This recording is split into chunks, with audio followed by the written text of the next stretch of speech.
الرحمن الرحيم إن الحمد لله نحمده ونستعينه ونستهديه ونعوذ بالله من شرور أنفسنا وسيئات أعمالنا من يهديه الله فلا مضل له ومن يضلل فلا هادي له وأصلي وأسلم على نبينا محمد صلى الله عليه وعلى آله ومن اهتدى بهديه إلى يوم الدين. محاضرة إن شاء الله تعالى وعن كذا هذينا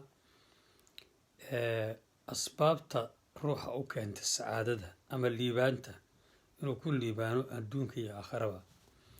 Marka dadka waxay u qaybsan yihiin laba qaybood: qayb ku noolaatay nolol wanaagsan adduunka iyo aakhiraba, iyo qayb nolol ku noolaatay adduunka ah shaqinimo ah oo xun, aakhirana cadaab tagtay. ilaahay subxaanahu wa tacaala ha inaga dhigo dadka khayrka ilaahay waafajiyo oo nolosha ku noolaada wanaagsan. su-aal baa marka yaad isweydiin kartaa oo ah sababka ruuxu uu ku noqon karaa saciid muxuu yahay ama ku noqon karaa ruux liibaanay. kow, waxa ugu weyn acdamu waxa arrintaa waxa weeye aliimaan waalcamalu saalix. iimaan billaah, ilaahoo la rumeeyo, iyo walcamalu saalix, camal wanaagsan oo lala yimaado. labadaasa horta ugu fiican oo liibaanta taas ugu horeysa. ilaahay subxaana wa tacaala qur-aanka wuxuu ku yidhi: man camila saalixan min dakarin aw unthaa wahuwa mu'min falanuxyiyannahu xayaatan طayiba walanajziyannahum ajrahum biaxsani maa kaanuu yacmaluun. allah subxaana wa tacaala wuxuu leeyahay oo ilaahay u ballan qaaday: man camila saalixan, ninka camal wanaagsan sameeya, min dakarin ku laba aw untaa tudhadig oo iimaan leh, wahuwa mu'minun falanuxyiyannahu waxaan ku noolaynaynaba allah yidhi xayaatan tayiba, nolol wanaagsan adduunka korkeeda. walanajziyannahum waxaanu ku abaalmarinaynaa biaxsani maa kaanuu yacmaluun, waxay sameeyeen ka camalka ugu wanaagsan yaanu ku abaalmarinaynaa. ilaahay jannu geenayaa, daar alqaraar, ilaahay jannu geenayaa.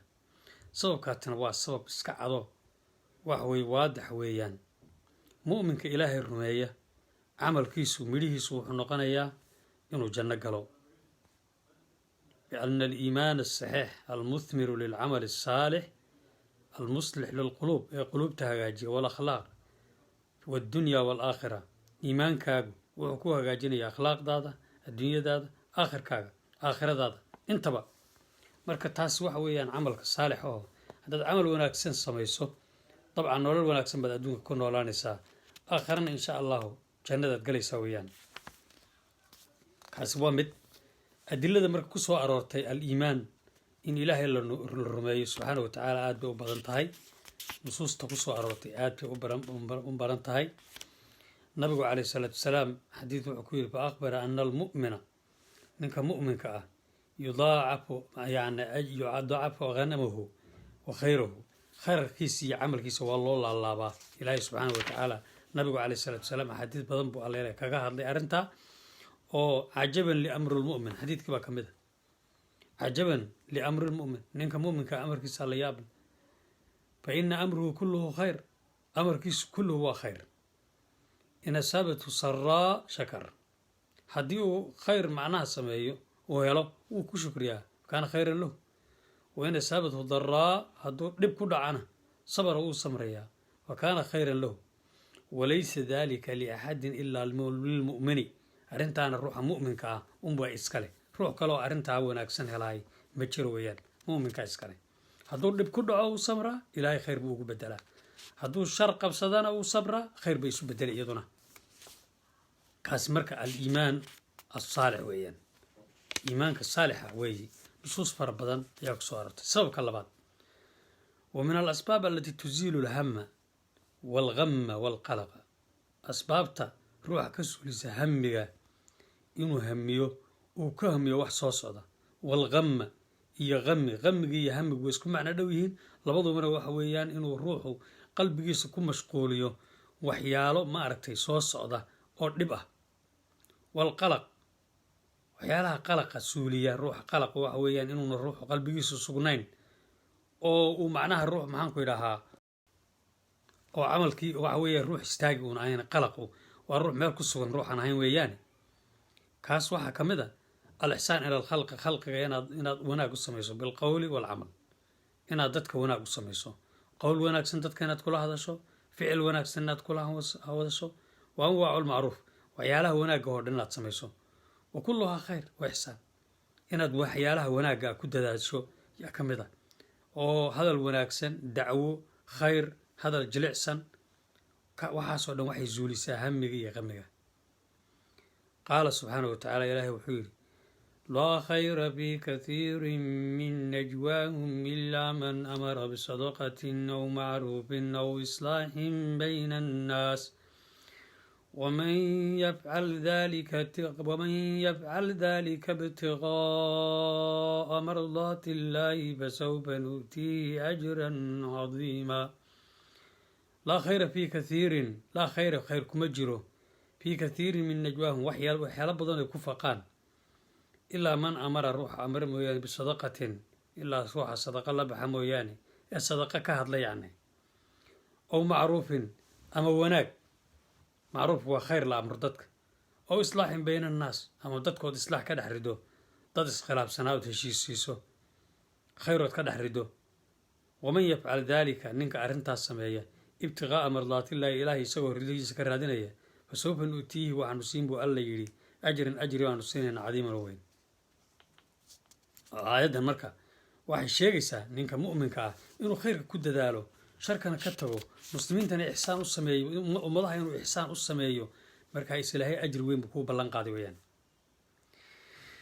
ta kale waxa weeyaan min asbaabi dafci lqalaqi annaashii can tawaturi lcasab waxyaalaha qalaqa ruuxa ku abuurma iyo habeenkuu seexan waayo iyo tawatur waxyaalaha suuliya waxaa ka mid ah waistiqaalulqalbi qalbiga oo isku mashquuliya bibacdi lmukadaraat waxyaalaha adduunka dhibaatooyinka kugu dhaco isku mashquuliso waxyaalaha kaa khafiifinaya waxaa ka mid a al-istiqaalu bicamalin min alacmaal inaad camalku anfacaya ku dadaasho ow cilmin min alculuumi annaafica ama cilmi ku anfacaya aad barato fa inaha tulhi alqalba can alistiqaal bidalika alamr aladii aqlaqahu kaasi waxay kaa mashquulinaysaa arrintii ku qalaqinaysay ee ku wereerinaysay wax khayr lay kugu bedelaysaa wa rubamaa nasiya bisababi dalika waxaa laga yaabaa inaad halmaantaba arrintaas xumaydee maaragtay ku qalaqa iyo murugta iyo kugu abuurtay markaad wax khayra ku dadaasho ood cilmi baranayso ama wax ku anfacaya aad ku dadaasho waxaa laga yaabaa inaad wixii halmaantaba halkaa ku halmaantaba farubamaa nasiya dalika alasbaab alladii awjaba lahu alhama walghama waxyaalihii kuu keenay hamiga iyo hamiga inaad waxa weeyaan ka tagtaa laga yaaba halmaantaba fa farixad nafsuhu naftiisu markaa waa naftaadu way farxaysaa wasdaada nashaaduhu nashaadkaaga markaa ziyaadaya muuminku intaa wuxuu la sii dheeryahay iimaankii iyo ikhlaaskii laakiin ruuxu inuu isku mashquuliyo wax anfacaya cilmi diiniya cilmi dunyawi oo anfacaya inaad isku mashquuliso waxay ka mid tahay waxyaalaha zuuliya hamiga iyo qamiga waxaa kale oo iyaduna asbaabta ka mid ah wa mima yadfacu bihi alhama waalqalaqa alijtimaacu alfikri kulluhu cala alihtimaam bicamali alyowm alxaadir waxyaalaha ruuxa la rabo ee sacaadada ruuxa u keena waxaa ka mid a camalka maalinkaa taagan inaad isku mashquuliso wa qadci can alictimaam fi lwaqti almustaqbal wa can alxusni can alwaqti almaadi dhowr arrimood baa meeshan ku jira hawsha markaa kuu taalla inaad samayso inaad ka tagto wax aan soo dhoweyn oo waqtigiisu dhoweyn inaad isku mashquuliso wax tegayna inaadan isku mashquulin labadaas arrimood waa muhim weeye فلذلك النبي استعاذ النبي صلى الله عليه وسلم من الهم فلذلك سادرت بو النبي وهو إلهي كما ينقلي همي وحل إلهه إلهي وهو كما ينقلي عن الهم والحزن النبي صلى الله عليه وسلم إلهي وهو كما ينقلي عن الهم من الهم والحزن فالحزن حزن وحل إله الأمور الماضية التي لا يمكن ردها واحتقي وتكفكر تويا ما نسوع عليك تحتوي ولا استدراكها والهم الذي يجدي بسبب الخوف من المستقبل هم من روح وين أنا تكفكر توح مستقبل صوص هذا فيكون العبد يعني يجمع جده واجتهاده في إصلاح يومه ووقته الحاضر waqtigaa markaa wixii taagan unbaad isku mashquulinaysaa. wax tagay oon la soo celinaynin haba isku mashquulinin. wax soo socda oo fog oodan inaad gaadhaysa la hubinna iyadana ha isku mashquulin. labadaa midna ha isku mashquulin oo ducada nabiga calayhi salaatu wasalaam raac. kaasinaba wuxuu ka mid yahay asbaabta sacaadada. asbaabta sacaadada waxaa ka mid ah ومن أكبر الأسباب السعادة لانشراح الصدر وطمأنينة الاكثار من ذكر الله. حيالها waxaa ka mid wanaagga keena inaad dikriga Ilaahay bariso فإن ذلك له تأثير عجيبا في انشراح الصدر. kaas waxay keenaysaa in qalbigaagu uu ma aragtay inshiraax noqdo oo qalbigaagu wax weeyaan uu noqdo wanaag wadmeenaanina inaad xasilo wazawaali hamihi wa qamihi wixii inuu kaa zuulo qamigii iyo hamigii ku hayay faraha badnaa ee isku mashquulinaysay. dad badan baa arrintaa ku waasha. qaala tacaala ilaahay wuxuu yidhi alaa bidikri illaahi tadma'inu lquluub alaa bidikri illaahi tadma'inu lquluub. alaa hooyaay bidikriillaahi dikriga ilaahay bay tadma'inu ku xasishaa alquluubu quluubtu. fadakara allahu ilaahay wuxuu sheegay subxaanahu watacaala atharan cadiiman fii xusuuli hada alidminaan alkhaas inay qalbigaagu ruuxa dikriga ilaahay unu ku xasili karo. taasina waa arrinta shanaad. ta lixaad waxaa ka mid a waxyaalaha waa wanaagga keena ee sacaadada ruuxa u keena ataxaduthu binicami illaahi daahirati walbaatina. nicmooyinka ilaahay ku siiyey ee muuqda iyo kuwa qarsoonba inaad ka sheekayso. fa ina macrifatahaa wataxaduthu biha yadfacu laahu bihi alhama walgama. nicmada ilaahay ku siiyey inaad ka sheekaysato waana shuhri wayaxuthu alcabda cala ashukri aladii huwa arfacu maraatib. wuxuuna kugu boorinayaa inaad ilaahay ku shukrido. ilaahay subxaana watacaala qur-aanka wuxuu ku yidhi lain shakartum laaziidannakum walain kafartum ina cadaabii lashadiid. haddaad igu shukridaan buu ilahay yidhi waan idiin siyaadinayaa nicmada. haddaad igu shukrin weydaanna dee way cadaabkaygu u daran yahay weeyaan. macnaha waxa weeye inaad maana ilaahay subxana watacala ku shukrido markuu nimco ku siiyo. asbaabta keenta sacaadada waxaa ka mid ah wa min anfaci alashyaa fi hada almawduuc isticmaalu maa arshada ilayhi nabiyu sala allahu alay wasalam fi alxadiidi asaxiix.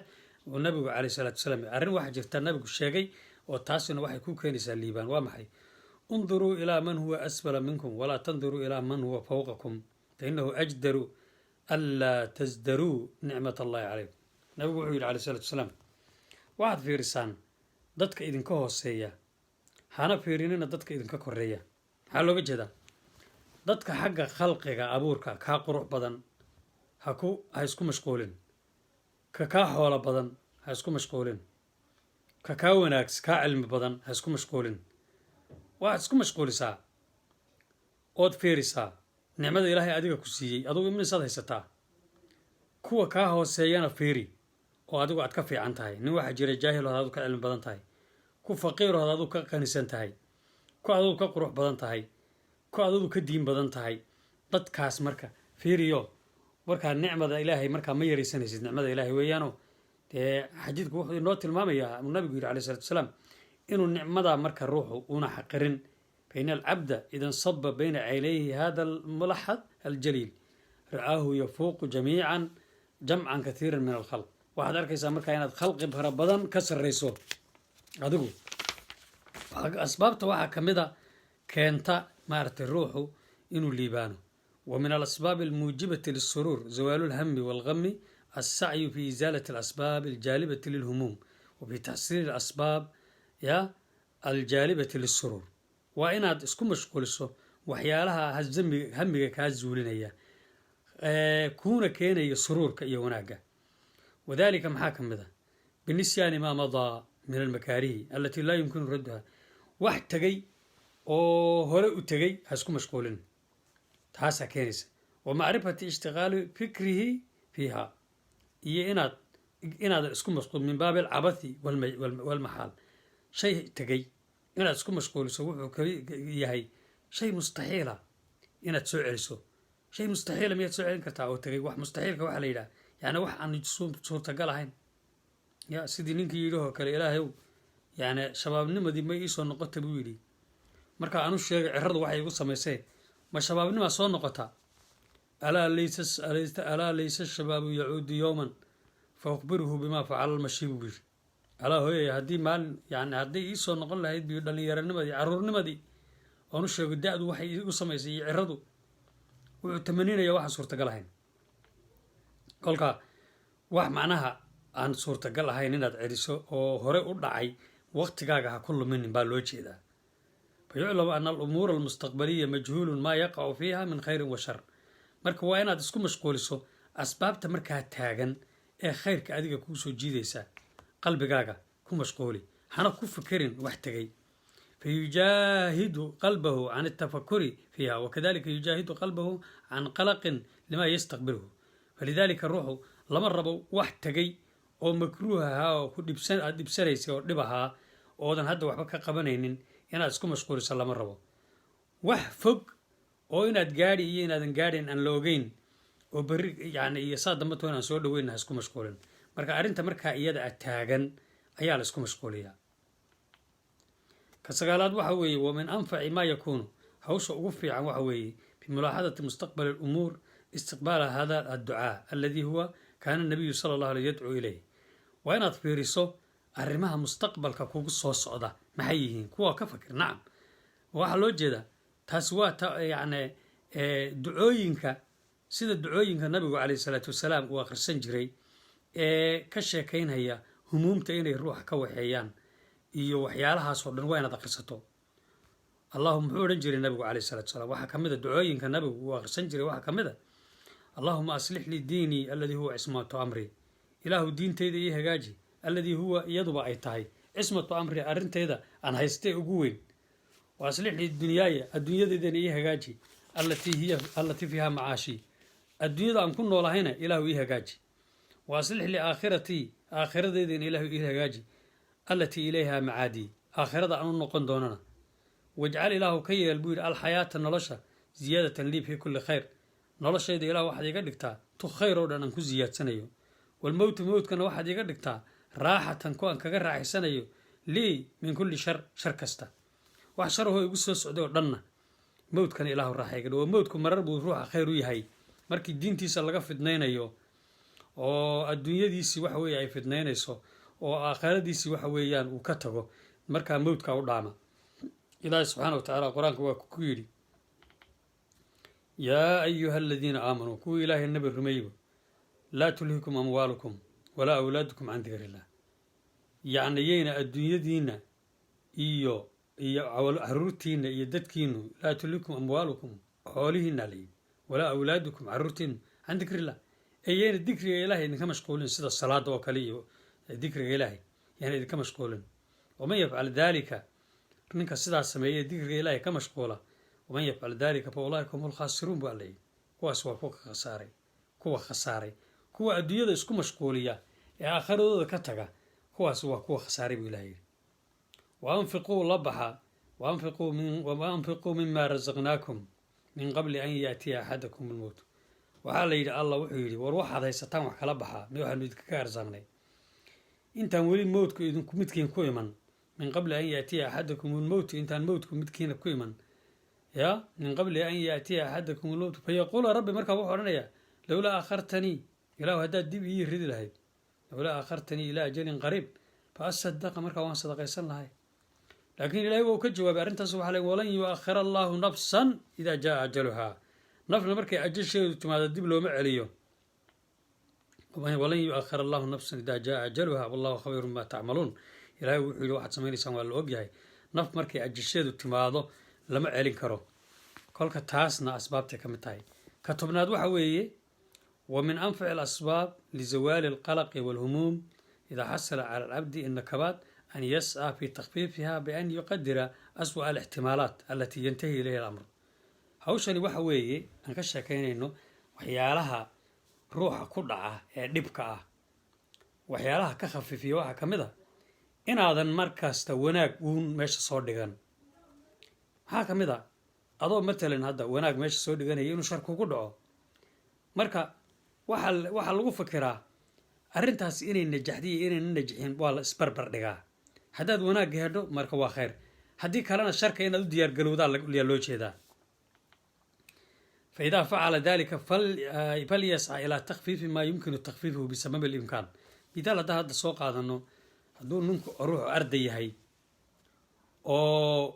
وماشي صار دكتور إنه مثلا المواد كان يكون بقول كيف بقول، لكن مركز النتيجة دي صوب هذا وحوي هلاي بقول كيف كنتن أرنتاس مروق بدن بأوكانيسا مركز وحال الربي إن إسكت داشو تراهدنا هدي مثلا أن هلو درجة في عن الحمد لله هدي كلام أم باسنا وإيه في عن تاي دم مجرو، لكن هذا ماشي صار دكتورنا بقولون كاني هذا تاس هوساسي من نغني سويان تاسنا أسبابتا أيه كمتها هاي كانيسا معان كلها الروح إنه الليبانو ووحويان كخفيفتو أرماسي أي كخفيفان. kolka asbaabo fara badan baa horta keena.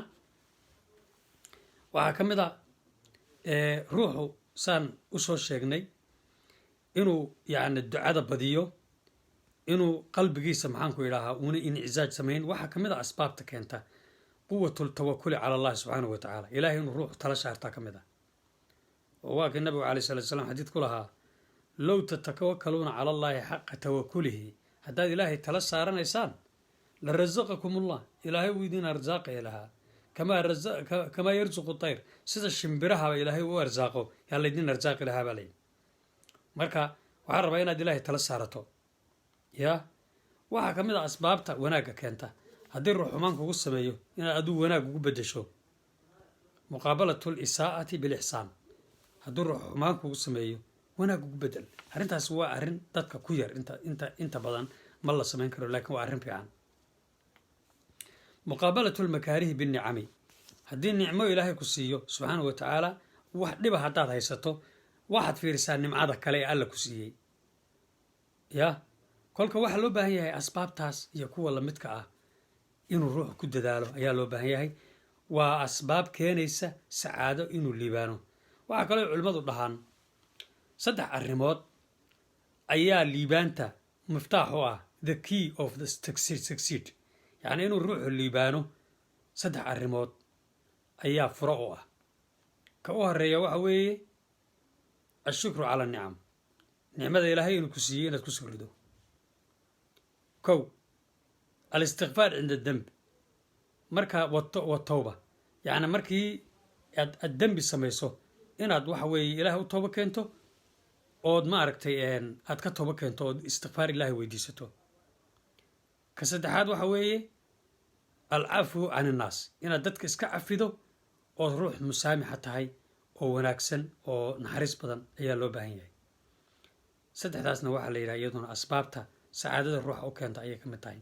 Ilaahay subhanahu wa ta'ala waxaan ka rajaynaynaa inuu naga dhigo dadka su'aadada ah. ya dadku xadiidu say tilmaamaysa 2 qaybood weeyaano sa'iidun wa shaqi. ruux sa'iida oo liibaanay iyo shaqi oo nin gaaloobay oo hoogay. ya nin baa shicirtiyo wuxuu yidhi walastu ala sacaadata jamca maalin walastu ara sacaadata jamca maalin walaakin attaqiya huwa saciidu. wuxuu yidhi xoolo la ururiyo uma arka liibaan. liibaantusa waxa weeyaan buu yidhi ninka taqiga ilaahay ka cabsada. ruuxa ilaahay ka cabsada kaasaa liibaanay buu yidhi. ruux xoolo badan uun leh ma aha. imise ruux hadda waxaad arkaysaa taajir oo xoolo leh haddana wuu istilay baad maqlaysaa. sababka waxa weeyaan iimaan baan jirin. kolka waan hadda ka hor soo sheego dikriga ilaahay ayaa ruuxa ku filan. intuu ruux adduunka joogana wuu cunayaa uun oo risqiisa waa qoran yahay. ilaahay subxaanahu wa tacaala waxaan ka rajaynaynaa inuu naga dhigo dadka saciidiinta ee jannada gala. ilaahay naga dhigo hana inaga xifdiyo wax alla wixii shar oo dhan. wallahu aclam. sala allah calaa sayidina maxamed wacala alihi wasaxbi wasallam.